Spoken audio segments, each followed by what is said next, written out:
Assalamu alaikum wa rahmatullahi wa barakatuh. Ndi wano okubajjukiza Hijab Nation ng'ennaku z'omwezi 3 mu August. Tugenda kubeera Lugogo.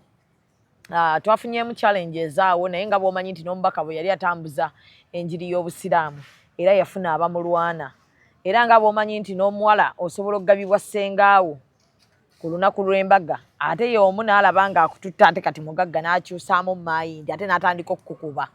So ebintu by'okuba nti bakuba Hijab Nation bya bulijjo twali tubisuubira era si bipya gye tuli, naye nsaba okutegeeza omuntu ali ku executive media alaba era nsaba producer wange kana akantu ko katememu. Omuntu yenna ali kuno alaba ebigendererwa byaffe by'okutegeka Hijab Nation olw'okumala okukola research ey'amaanyi ne tulaba nga abaana b'obuwala abambala akakaaya babuulingibwa ng'ate era atali omu abatali babiri nga naffe tuli ba victim ng'oggyeko bino ebirala bye mwalaba emirimu mingi nnyo gye batumye olw'akakaaya naye ng'ate bennyini abatukuba tebavuddeyo natulwanirira kugamba nti bannange abaana b'obusiraamu nedda kino. Bahijabizi bangi batunda hijabs zino ku bbeeyi eya waggulu naye tewali ensonga enkulu erinnyisa hijabs zino nga bazitunda gwe musolo omungi gwe tufuna ku kisaawe Entebbe. So ne tugamba katutegeke Hijab Nation tukuŋŋaane ngaffe bahijabizi tukuŋŋaane ngaffe twewulize bulungi tumanye obulungi ki obuli mu kwambala ekyambalo kyaffe kino, tumanye benefits ki ze tufunamu nga twambadde hijabu yaffe, tumotivatinga omwana ow'obuwala atambula ne banne nga bamugamba tojja kusobola tutambula naffe ng'otaddeko akakaaya, tetujja kusobola genda naawe wano ku outing ng'otaddeko akakaaya, gweowa akakaaya tosobola kugenda ku biiki. Tubalage nti buli kimu kikola kisoboka. So ensonga yaffe teriimu yadde bidi ateriimu yadde ki eddiini eno twagisoma twagitegeera ate era ku komiti etegeka Hijab Nation kuliko bamasheeyi betwekakasa abasomye eddiini eno obulungi ennyo ate ne bagikuguka bulungi nnyo. So whoever ayagala okukuba ekintu kino tetukulinaako buzibu gwe kola buli kyoyagala naye naffe tukakasa nti tetugenda kulekeraawo tetugenda kulekeraawo kulanga kintu kino ate tetugenda kikola mwaka guno gwokka, tugenda kikola n'omwaka ogujja n'oguddako biidhinillah. Tusaba Allah atuwe obuwangazi ate era tukkiriza nti bwe tukola first edition eno tujja kusobola n'okukola second edition. Osanga ku second edition abantu bajja kusasula ne kasente akasamusamu ng'olwo naffe tufunye ba sponsors kossa ne ba funders because nga bw'omanyi ekintu nga kitandika abakikiririzamu baba batono ddala. So as of now ffe tuli mu kulaba nga twewumbawumba tulabe nga ate tuteekamu akasente tulabe nga kino kiyimirirawo. Okitegedde tetulina ba big sponsors on board like nti batuwadde miliyoni 3 miliyoni 4 miliyoni meka. Tuli mu kukwata mu nsawo zaffe twegasse nga bahijabizi ab'enjawulo abafunyeeko ku buzibu bw'okubuulingibwa nga twambadde hijab ne tusalawo ne tugamba no ng'oggyeko ffe waliyo n'abalala ate abo abalala bba batasobola kugaana wadde okwekkiririzaamu ne basuula akakaaya kano. Tubayambye batya aba sisters in Islam abakyayagala okuba nga beebikkirira naye ng'embeera ate tebaganya kuba nga bateekako akakaaya kaabwe. Yet tuyinawo wano abantu bangi abasiraamu mumye basiraamu bannammwe emirimu, abasiraamu mukuba basiraamu bannammwe naye it's not the way to go. Tusobola kugenda mu maaso nga tuli kitole bw'oba olaba Shamimu asobya ojje omuyite oyogere nange one on one other than okwagala okunkubira mu kamera because nange nga Shamimu nja kuddiramu mu kamera ebitiibwa byo byonna sijja kubiraba nja kuddiramu mu kamera because naye wampabulidde mu kamera. So nga Hijab Nation nga event terina buzibu bwonna era ebyo byonna bye muwuliramu bagenda eri kweyambula bagenda eri kunama. We are going to celebrate hijab era ne ku flyer yaffe ennyambala kweri abakyala mu black hijabs abaami mu white thobes. 3 August mujje tujjuze Lugogo mujje naffe abasiraamu tufune event eyaffe it's a fun day in a halal way. Mujje naffe tusanyuke mujje tuleme kwekuba tewali kyofiirwa ng'owagidde musiraamu tewali kyofiirwa ng'olaba Shamimu awo banoompita n'oŋŋamba bulungi.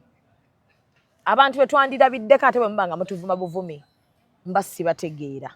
So neeyanziza nnyo neeyanzege mwenna abankubiddeko ku masimu abasupportinze abaguze tickets abaze on board okulaba nti munnyambako. You didn't come with money but at least there is a way you're supporting this event to happen.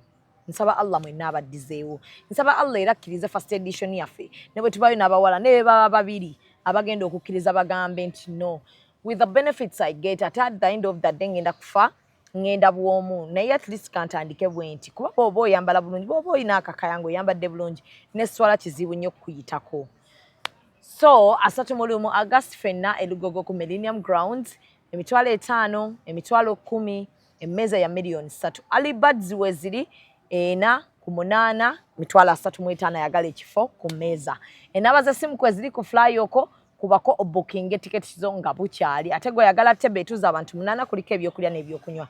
So kampiseewo ne kano Ramen House Sport basangibwawo Kabowa ku kizimbe kya St Anne mutwalo gogokka nga bakusala akaviiri ng'ofunira ku massage kosa ne ka wifi gendayo babeere nga bakupepeta ate gwe ayina maama wo nga mukyala akaddiye maama mulwadde olina omulwadde teyeesobola aludde mu ddwaliro oba ali waka nga weetaaga bedside nurses osobola okunoonya ku maama Jed omukubireko ku noti 7 noti 2 316 35 munoonyeko omugambi maama Jed njagala olina omwana aliko obulemu tolina amulabirira maama Jed waali nnyo bulungi nnyo okumukwasaganya. Yes, ate aba Park on Time Tours and Travel bakugamba nti bakola visas ze Dubai ez'omwezi ogumu n'emyezi 2 ali e Uganda banoonyeko ku Plaza room 21 ate gwe ali e Dubai banoonyeko ku Dera building yes opposite California. So ndi wano n'omwami mufumbi wa mmere Bambita Moses Kibirige naye ofumba mmere yes mufumbi wa mmere ate Munakatemba muzanyi wa filimu ongambye buli mulimu obukoze sina kyesikoze n'obusawo obukoze Zubeda leka tandika bintu ebyo nabagaana ebintu by'okulimba ffena tubonyebonye tetulimba Zubeda bw'oba njagala okutegeera obulungi kyenkugamba nti ge mazima nedda tetugenda kukola ng'olimba kale sina kyenfunamu mu kulimba osamiddeko okusamira ogwo si mulimu si mulimu tonakolako okusamira si mulimu si mulimu ojanjabyeko ku balwadde kuba empiso like nobatekako kanyula nedda najjanjaba nga nze nkyusa okyusa ki okonako okujjanjaba abalwadde okuba kyusa otya mu covid wagendako mu malwaliro ng'okyusa bana abalwadde ba covid ku Paramount Hospital olimyeko napakasaako ate ekyo kyo sagaana kijjukira okozeeko baby sitting ngamba obwa house boy ewa Andrew Mwenda emyaka 3 waliko ewa Andrew Mwenda kololo waliko ewa Andrew Mwenda kololo nga shamba boy ng'okola nga shamba boy ate obwo mbukoze nnyo oba shamba boy wali ofumbiddwako n'obeera muddu awulira nafumbirwako ekawempe naye lulwe nno otandise okunnimba kati kale tokola ntonda ate simanya olimu obwavuyavu ati omanya ebyo ebintu by'okola entondo nabyo si birungi teriyo musajja mulungi muwanvu muddugavu tebakyalabika naku zino muzaala bwana buli awo bumpimpi nina muwanvu omwana omuwala ono gwe ndabyemu ng'omu agenda okuba omumpimpi muwala wange mulabamu obumpi naye nakimuganye nakyo nemugamba ebintu byewesiriwaza ebyokuyimpa wa tebirina we bigenda kukutuusa kati kankubuulire omusajja omuwanvu omusajja omuwanvu omuddugavu eyayawula ebyakwawula bya kisiru mu basajja byebiki by'olimu weewano otamba omusajja yayawula mubayita balwadagada ebiki lwadagada byebiki tufuluma lwadagada aba musajja muwanvu yenze kati ebyokwawula byebiki by'otandise ndi nzenna nenkana mbw'olina ekiwato kyeyawudde n'akabina mbw'olina wato simanyi okola jimu kale bya kisiru kyebyo mu jimu omusajja omuwulidde wali omuntu alina ssente abeera ne bawunsa asitula ebyuma omugagga n'awewula bakulimba Zubeda bakulimba so emirimu gyonna ogikoze oyimbyeko engoye mwowino natambuzaako n'ebinyeebwa Mbuziza ngoye tontwala nnyo mu binyeebwa. Tontwala owulidde Zubeida kati okuyimba engoye n'okutunda ebinyeebwa bye bimu enjawulo tewali. Ozimbyeko napoota Yawwa. we napoota nkubulira w'ekireka ku ssomero baliyita good daddy. Linda kugolwa ensi ekkuba bw'etyo kale tetuganye naffe ensi etukubye naye ate ensi teyatugunda tuuka nno nga toyina akaala ayamba toyinaako muntu alabirira wakusoma naye wakula ne single mother 100%. ntegedde omanyi abafe abaana bakula ne basingle mother bamaama baffe baatukozesa emirimu oba twali twabakola kitwali twabanyiiza ate sibe baatukozesa embeera ye yabakakanga batucunye maama okukozesa kyotandikoze buli mwana yakoziddwa single mother abonyebwe. Zubeida kankubuulire mpozi osooka oddiremu abantu amannya tugende mboozi Musa Kibirige Muwanga abasinga bampita Moses. Musa Kibirige Muwanga weddira ki? Ngeye abengeye abasajja abawombeefu abengeye abafugibwa abakazi lwaki tubeera bawombeefu naye kyangu omukazi kufuga tebatubalira abaana kuba ku bwenzi okawulidde ako ali ku kamera okawulidde abasajja bengeye bawombeefu era bangu bakufugibwa bakazi naye tebabali babaki baana kitegeeza ku bwenzi kwe mutudde naye nga ssente muzirina zo kubanga temubali babaana Shamimu kuba temubali babaana naye nga muli baana ku bazibu. Shamimu ssente si kwe kubalirwa abaana okitegedde ekyo ssente si kwe kubalirwa abaana. Nze Shamimu naawe tobalibwa baana sinaba nyina omu era njagala naatera. Oyina emyaka emeka? Mpezza emyaka gyange 3 agajjudde. Oyina emyaka ya 3? 3. You're just 30 years. Mpezza emyaka gyange aga. Abasajja batema emyaka? Nedda ate nfunemu ki? You're just 30. 30 ngenda kweza 31st mu mwezi gw'omunaana nga 29. Nga ne Hijab Nation enaatira. Waguzeyo tiketi ya Hijab Nation? Kwekyo ekintu mbadde ntudde wano n'oyogera ku kintu kya Hijab Nation bwe nakiraba nasooka kwebuuza oba ki nenkigendamu nenkisakinga nensanyuka kubanga nkugoberera neyanziza olina olutalo lwe walimu n'omuntu ng'avuma ekikaaya kyo ekinnuma kubanga maama wange nga n'okufuluma mu nnyumba ekisookako kikaaya ng'akiteekako ekigoye kye nkuze ndaba ekikaaya mpaka wendi wano. I respect ekikaaya Zubeida newenzanyidde kateero newobuuza ba Ronnie Mpalubo nze omuntu ayambala ebiwanvu no nkulwanirira mpaka ne bw'aba mukyala bwe mpulira njagala mu mutima gwange. Yes bisobola okubaawo byaffe ebyekivubuka naye omukyala akunama Mukama amunsaasire. Amiina amiina amiina. Nze tondaba mu abantu omuntu akulaba n'akujajinga because ku mutwe nnyinako dreads. Ku mutwe olinako dreads naye kati lwaki ozisibyeko ekitambaala? Shamimu bwe mba ngenda mu muzikiti osobera bwoti? Okay ate sigidayo mashallah wallahi bweba nze sibeerangako awo nempitwako eswala mashallah mmande lwakunakuba kusiiba kubanga nakuzibwa omukyala omusiraamu naŋŋamba byonna byonna bikole naye ebirala manya nti obusiraamu kyekisinga. Shamimu ne bwembonaabona nentuuka ku kisenge ku muti guli nembeerako bwe nti sisobola kugenda ŋŋamba omuntu nti nfuniraayo kano nkazizike wano haramu kandi enfuufu mu byonna nange nakigamba abantu obonaabona nga ne togattanga ku Mungu tokolanga shiriki.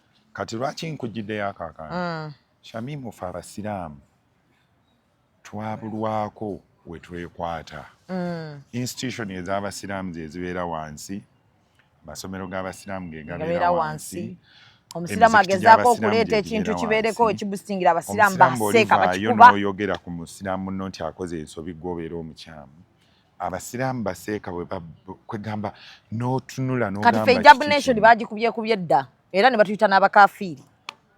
Secondly, ekinnumye mu ekyo abasiraamu ye time gye bandigambye nti olaba kino kizze, nyina abaana 5 ewaka bawala basomera Buddo naye kambatwale mu Hijab Nation babalage obulungi bw'ennyambala yaabwe. Abaana abamu bali mu maka g'obusiraamu nga boolaba bookuze nga balaba babagamba kuteekako akaki, naye abazadde tebalina budde bunnyonnyola mwana we nti benefits eziri mu kakaayaako zimanyi mwana wange, bw'ofuluma ng'oyambadde bulungi bw'oti omanyi by'ofunamu. Ekisooka oli ku aya namba gy'oyambadde kwegamba laga omwana obulungi obuli mu hijaabu eno. Njagala tutandikire wano.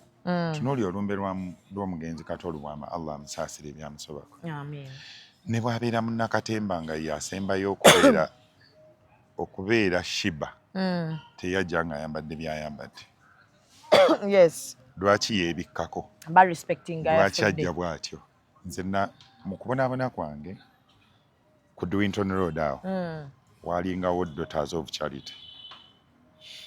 Bwenjawukana ku maama senior-fo nabeera n'omukyala bamuyita Sister Muyinza yafa amuziika Kiwanga, naye nabeera mu bantu abo nga Shamimu n'okusembera nsembera n'ekino nkikubuulira nga mmala n'engenda n'ensaala n'enkomawo.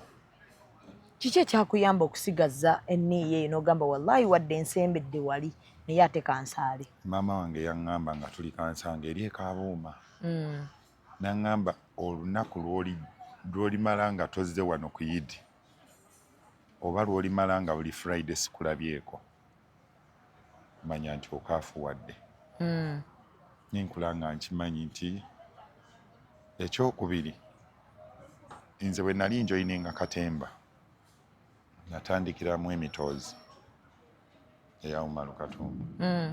Era ne bw'obuuza Misaki gamba oyo muvubuka mumanyi, ne bw'obuuza Mitanda omugenzi Kinene muganda wa Sophie Gombya twabeeranga nabo, okitegedde Ronald nga babeera ku Pride Theatre. Omuntu eyali mukwano gwange ennyo yandeetera ogenda mu Katemba bamuyitanga Kayiira Kizito. Kwegamba yasomeranga Ssente bali ku Ddembe ng'ate nze ndi eno, naye nga bwe tusinkana ku Pride era oluvaayo nga ngamba jangu ne tutuula mu rehearsals n'oyo omwami bamuyita Sam Gombya ne Sophie Gombya nga balinawo walingawo embasozi, naye nga tubeera awo nga Kayiira mukwano gwange wenfunira mukwano gwange omukyala eyanjagala ng'era abasinga bamanyi ndi mwana we Prose Nababi Nasali. Era Lady Aisha ekyomuhanji yambuuzaako n'aŋŋamba oli mutabani wa Prose ne mugamba nedda, anjagala bwagazi kubanga yampitanga jangu mwana gwe bazanyaawo, jangu geno ndeetere kino, geno ndeetere kino, lwaki olingiza, jangu tukola rehearsals, jangu oyimirire wali. Bingi challenge nyingi ze nasanga awo nti nga tosobola kutuuka ku kiri ky'oyagala ekyakuleeta naye nga omutima gwe kirimu. Kati nze mu kujja nsigaze imaani eyo nti ne bwe nayingira ebidongo maama yaŋŋamba tekinsanyusizza, naye njagala omanye omusiraamu bino tabikola, tonywa mwenge. Kye yaŋŋamba nga nkirabako nga mulimu abanywa walagi n'agamba lwenzannya nga tasaagene nga takataddeemu. N'aŋŋamba tonywa njaga ebismokinga ebyo no, era nga buli lwembeera naye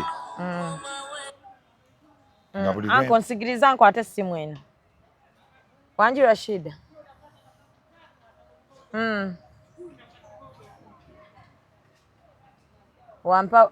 wampewo Avenue.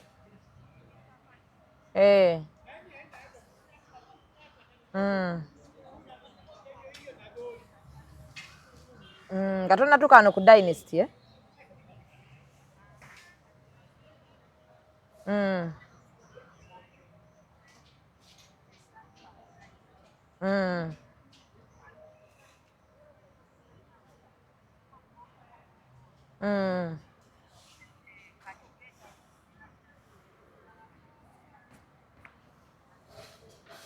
Kale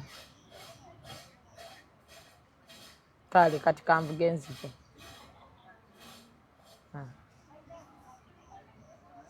Bika emboozi yo yenka tuyinza ogikola parts 2. Tewali bizibu.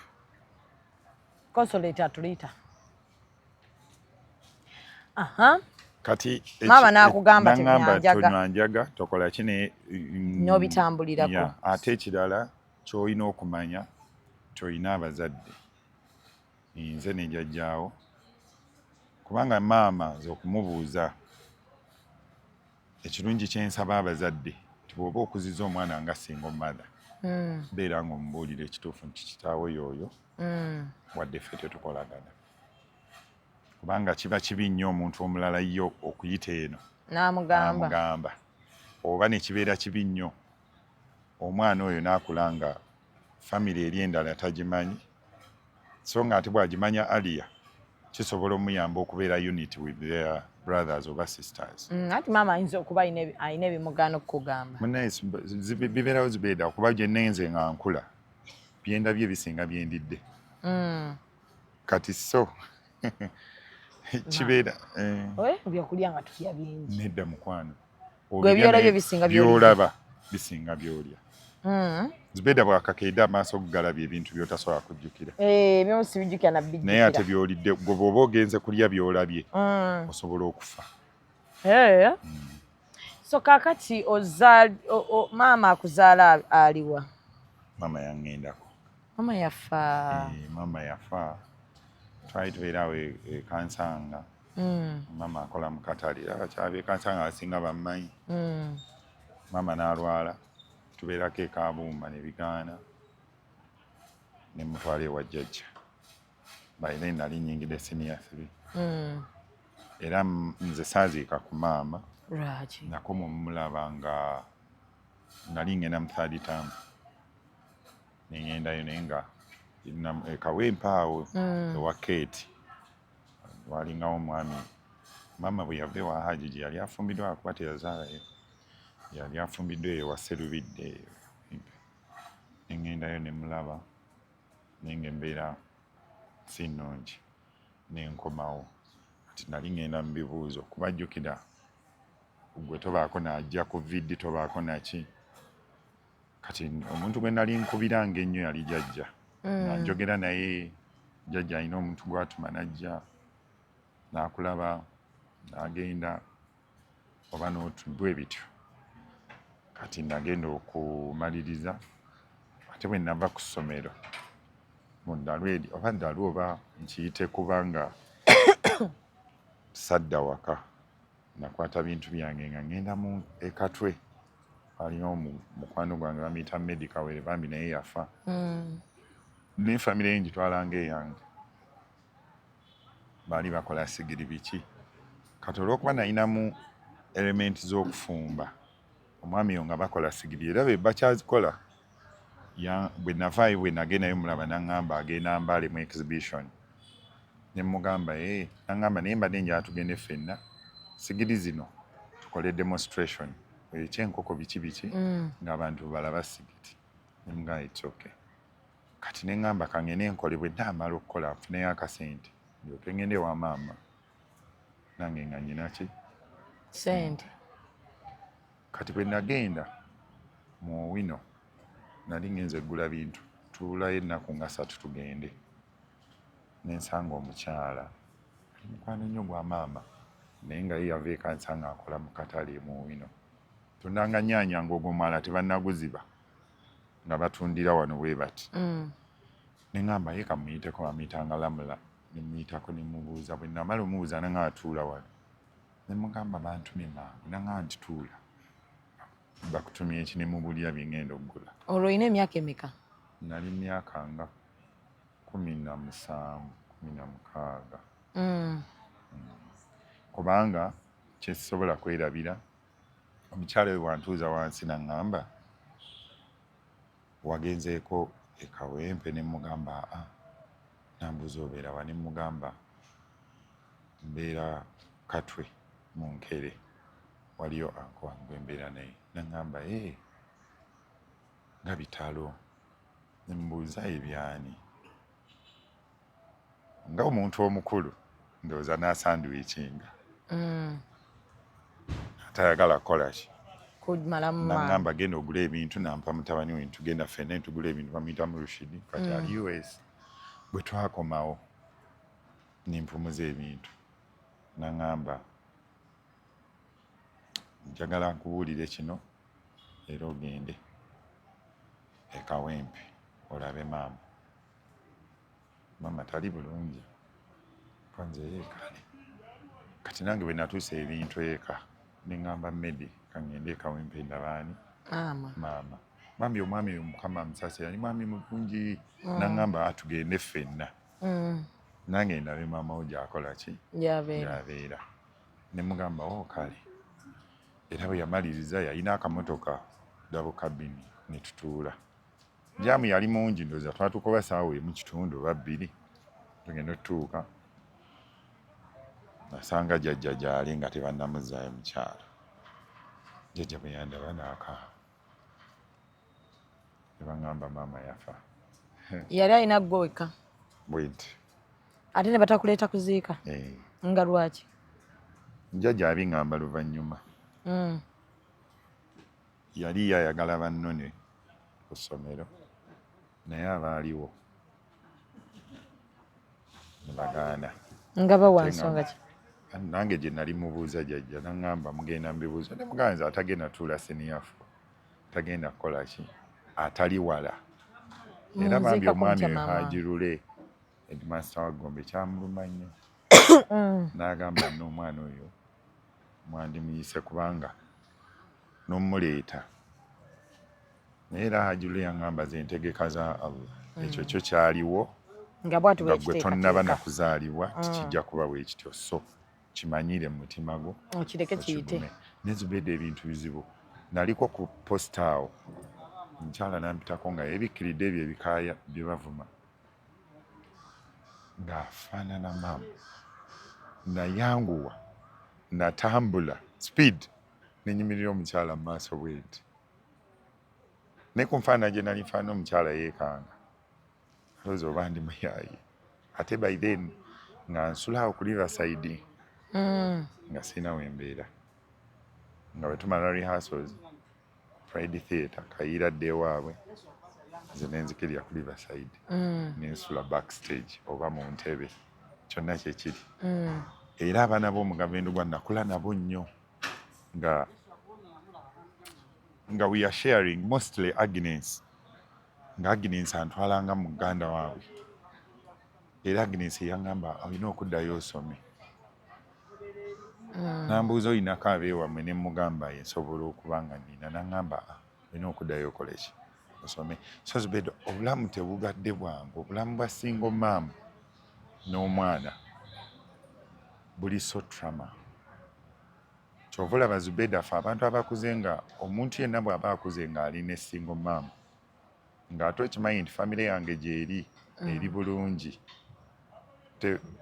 nkiyita tebakufaayo butafaayo kunoonya mwana oyo omutima gubeera tortured very tortured akantu katono nnyo kasobola omuggyako akantu katono nnyo kasobola omuzzaako akantu katono nnyo kasobola okumuleetera okwekyawa naye nga tekiva nti oba ye bw'ati bwe yakula kati wali osula eno ku Riverside nga jjajja amanyi nti osula ku kkubo kati jjajja ayita kimanyi kubanga jjajja by then jjajja ng'afuba nnyo kyesaamanya nakimanya luvannyuma ng'atuma abantu bannoonye era nga bagezezzaako naye nga tebakufuna waliwo abaana ba muganda wa jjajja baffe babeera eno Kampala ng'abatuma bwe mulabako kati lumu nagendayo kubalaba twali tumaze okuzannya twali tuva Koome ku kizinga nengendayo balaba ne baŋŋamba jjajja waakwagala era ne bamukubira lwe bamugamba bandabyeko n'abagamba mwandi mukutte ne mumukola ki ne mumuleeta buleesi gwe yabigamba n'amugamba kale sisobola kubanga oli muntu mukulu Assalamu alaikum wa rahmatullahi wa barakatuh. Executive Captions presents the very first edition of Hijab Nation on the 31st of August 2024 at Lugogo Millennium Grounds. Join us as we celebrate modest dressing with lots of halal activities including archery, Quran reciting, nasheed, kite flying, henna sessions, Islamic quiz and many more. Don't forget all women in black hijabs and men in white thobes. A table at 3M, VVIP seat at 380k, VIP 100k and ordinary 50k. Stalls are available at very affordable rates. Sponsored by Radio 4, Pal FM, Muslim Channel, Jilibab House, Rashida Veils and Makeup, Sula Motors, Hana Events UG, Nexo Hotel, Sanctuary Juice, Glosh Designs and Events, Flory Flower World, Mimi's Glamour Palace, Jeja Events, ECOP, Fancy Tables, Aisha Muslim Wear. Hijab Nation, the very first of its kind. Nze Zubeda nze muntu eyakulanga nsobola okubeera mu nnyumba omwo nga mulimu ekkufulu wabweru nga munda mwendi naye nga tokimanyi nti mwendi okumala ennaku nga 3 wali loona bwe ntyo. Olina pulogulaamu gye wakoze nga nenyingiramu kwegamba waliwo ebintu byolaba n'oyituuka mu element n'ogamba why this? Nalabye ejjo ng'okola pulogulaamu ya mukyala wa Suna Ben. Olina ekigambo kye wayogedde n'ogamba omuto ye tafaayo. Nentunula ku TV nengakalira wulira Zubeda. Omwana oyo ne bwe bakuba nnyina oluyi eyo mmere emumala. teyeerabira Terivaawo. Era kyannumye nnyo nga mpulira ne Suna Ben yaliwo nga batulugunya omukazi. Kibi nnyo, kyannaku nnyo. Era Suna Ben bw'aba alaba pulogulaamu eno nkisaba nze yeekube mu mutima. ku lw'omwana Kubanga bagenda ne beekwasa nti abazadde abakyala batuggyako abaana ne babafuula abaabwe ne mbu ne babagamba ebigambo ne babakyayisa bataata bamu. Si kyekyo. Gwe taata okoze mulimu ki? Gwe taata Zubeda mukola pulogulaamu nnyingi naye temutuuzangako baana abo babuuza. Maama si yagamba ebigambo. Gwe taata ki atasobola kwekubiriza Go weerabira by the way sometimes. Twala ka biscuit okawa omwana. Omugambe nti nze taatawo. Naye era omwana maama n'akusindika agendako ewa taatawo. N'ovaayo nga bwe wagenze. Zubeda, there is something called negligence. Ate kati nsaasira regimu ezijja kuba osanga omwana wa myaka 16 azadde munne gwamuzaddemu wa myaka 2 tebasobodde kwekuuma kubeera wamu baawukanye. Omwana ono akuze nga n'okufuna erindaazi ery'ebitaano. It's a narrow. It's very big and narrow scape okukifuna nti ekindaazi kya 5 nkirina mu ngalo. N'agenda ku ssomero nga yayambadde engatto ezirimu ebituli. Zubeda teriyo kintu kiruma ng'okutuuka ku ssomero ng'olina okutambuza ebigere nga banno bali mu ngatto. Zubeda. Abantu ensi bagirabe babeere nga bagiraba bulabi. Ekintu ekyo kiruma. Teriyo kintu kiruma bagenda kusoma banna abagenda okukola ebibuuzo ng'olina kufuluma wabweru. Teri kwegamba otuuka eka n'obigamba maama n'anakuwala naye n'akulaga nti tanakuwadde naye ng'omulaba anakuwadde. Abikkako aleme kunakuwaza. Kwegamba ebintu bingi omuntu by'oyitamu kyeki kyenkugambye nti nze omuntu otuuka ekiseera n'ogamba naye according this and this and this. Zubeda teriyo kintu kiruma mu bulamu n'okera ku makya ng'olina ekikuluma n'obulako gogamba nja kutuula naye mugamba obulumi bwange mubuulire Zubeda munange naye bwe kumbanga kati n'ensi yakyuka naye gwogenda okubuulira oluba akafuluma mu ng'ate gw'ofuuka emboozi.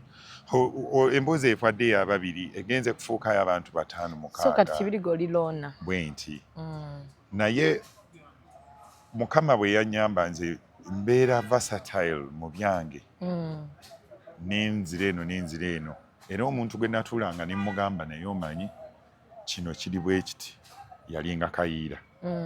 Naŋŋamba Musa kino era Kayiira nze bwe yafa ne mu bulwadde bwe kubanga by then Kayiira we yalwalira Mukama yali annyambye nga COVID tannajja mu kuyiiya kwange nga nkoze restaurant e Kabalagala nga buli omu nga tewali atammanyi. Era nze mu kufumba abasinga mwentegeredde abantu abamu betuyita nti banene. Kati ofumba mmere ku mikolo na maka g'abantu. Mu mikolo oba omuntu n'aŋŋamba nyina abagenyi oba kwegamba bwe ntyo naye nga mostly emikolo. So kati era buli kimu naye nga zo bakasitomo bafuna.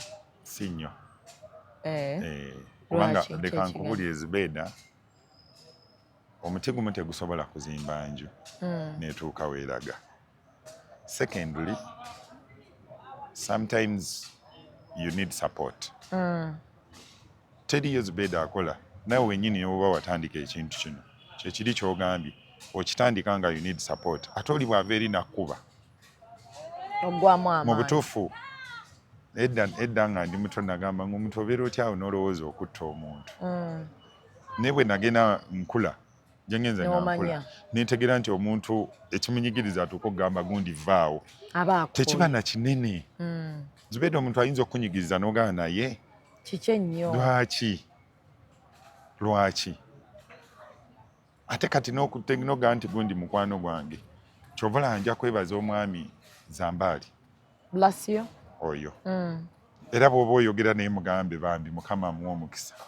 Kiki? Nze namiitinga Patrick Omujuuka kwe mmanyiraani Blasio Mukasa. Era n'okuyingira kwange mu Buganda Land Board yali Patrick.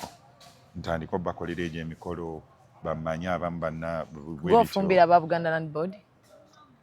Nze emikolo gyabwe egyasinganga end of year party era bo be bansitula era gye nali nfumbira nensinkana mukyala Jennifer Musisi. Era Musisi ndowooza okuva lwe yava mu KCC ne COVID bwe yajja nenzira emabega ebigere nga 12. So ye bwe yavaamu waliwo abaakosebwa omuli bangi bambi oyo mukyala Mukama siwogera nti ntudde mu kamera omanyi tojajinganga nga bw'otudde wano n'ojajinga omuntu nga tosoose kubeerako naye. Zubeida, that lady, she was another person outside. She was a mother ng'akubuulira nti kino kiri bwe kiti. Nze my first time okukola omukolo omunene omunene ne ngamba nti who am I yali KCC Carnival. Go wafumba. N'abuuza ani asobola otukolera barbecue, we don't need food. Omukyala bamuyita Madam Anne n'agamba waliyo omuvubuka eyo akola barbecue. Nze yankolera ewaka bu birthday biki. That is good. Jennifer teyafaayo mubuuza nti oba ayina company nga bwe bandibuuzizza abalala nti oba ayina ki, yamugamba mundeetere. Kati yayina ewuwe ntinda function nga muwala wa akyaza. Oba mwana amugamba something saabinonooza nnyo ze kasita bampita nti nyangu okole barbecue y'abantu aga. Nga watuula kukola barbecue. When I did that barbecue naŋŋamba ku Friday jangu mu office KCC naye tojja kutuukira mu office yange tuukire wa Madam Anne. Nze nali simanyi nti Madam Anne gyakolera. Bwe natuukireyo Madam Anne naŋŋamba jangu ku Monday. Ne natuukamu ne bampa foomu. Jijjuza ogenda kukola barbecue y'abantu 5 osobola ogikola. Naye ofanga okulidde mu Kampala. Nokkiriza. Ne mugaye. Ne bwe namala okukkiriza nafunamu ekitengo. Ngamba n'agikola. Bantu ki be ngenda okukolera Fast and Furious. Ne baŋŋamba ogenda kukolera VIP barbecue. Kati olw'okuba nalina that restaurant ng'ate ebirimu kuba natandika restaurant yange nga nze nsaaga ntaddemu bino ebitebe by'ebiti ndi awo. Kati naŋŋamba ojja kujja ku Friday okomyewo ezo empapula otuleetere quotation bwe naddayo kyesijja kulimba nayita Ronnie Nkalubo. Kuba mukwano gwange nnyo naŋŋamba naye musayibye emmere nga sibimanyi nnyo nze singa ongambye ntereeza kamera nkwate oba naŋŋamba naye ne mugamba just njagala kwandivisinga I need quotation. Kati nayina ne mukwano gwange bambi bamuyita Dennis Lugoloobi akola mu Buganda Land Board. By then yali sijaakola nga naye tutambula babiri nga tuziweddeko soole ne muyita kubanga ye yali ali mu marketing. Naŋŋamba ezo kampuni zeetaaga ebintu ebyo era yanzibula amaaso nanga akola quotation deka ngende ku NASA nkoleyo quotation book ngireete n'asaba emitwalo 4 ningimuwa n'agireeta nanga kati eno quotation gye tugenda okukola we are going to charge per person emitwalo 3 bwe tukyajinga emitwalo 3 ogitwale tubale abantu 4 ebisigadde gojje tuwithdrawing ne Ronnie n'angamba tosobola kulemererwa jangu nga bw'osavinga bano abo badde okolera abantu 5 ameka kati gattako tekiina nnyonnyo value eri awo first of all emmere yo nnungi gye baagala tebaagala bino material biki secondly bo bajja kubuulira what they need ninjizaayo bwe najizaayo madamu Anna ngamba komawo ku ssaawa 10 nagitwala ssaawa 3 nenzeeyo ku ssaawa 10 ne bantwala mu ofiisi ya Jennifer nambuuza olina akawunti ya business ne mugamba nedda nambuuza olina trading license ne mugamba ye nangamba ogiyina wagijjawa konze anti wali wenkolera KCC yajja nensaba ki nangamba olina URA whatever ne mugamba sigiyina nangamba kati sisobola kuwa mulimu ate olina bintu ebyo bibiri olina ssente ne mugamba sirina wallahi omukyala yakwata emitwalo aga mu nsawo ye nangamba genda oggulewo account ya business naye tosobola giggulawo nga toyina form 6 sooka ogenda wandiisa akampany ogenda oggulewo bw'onoomala ogiggulawo because tuyinayo omwezi mulamba bw'onoomala ogiggulawo komawo omulimu gugwo neŋŋenda okay tukyalina ekibirige ebbanga ddene nnyo tugenda kumuzza mu part 2 ate atwongereyo mu mboozi tumanye bw'oba omwagala okukolera barbecue akolera ku ssente mmeka atubuulire ebirala amanyi atugambe talina mulimu gwatakoze so tukyanyumiza ddala n'ekibirige tukyanyumya nnyo ayinza okuba ye wa paati nga 3 kuba kati ku kyempulira obuwulizibwa ayika kuba paati 3 ate bambi mwana yakuzibwa single mother kati sinza butamuwuliriza nga nange ndi out of a single mother. Ate Zubeida katono nnyo buli mukyala ali eyo buli mwana ali eyo siwagira nnyo bakyala kubeera n'abaana kubafuula kubeera basingle mother but generation gye tulimu tetujja kigaana kuba kati nange ndi single father bakusuulira dde omwana ogenda kunyumiza ogundi ya single ono okugambye musibe bulungi mweraba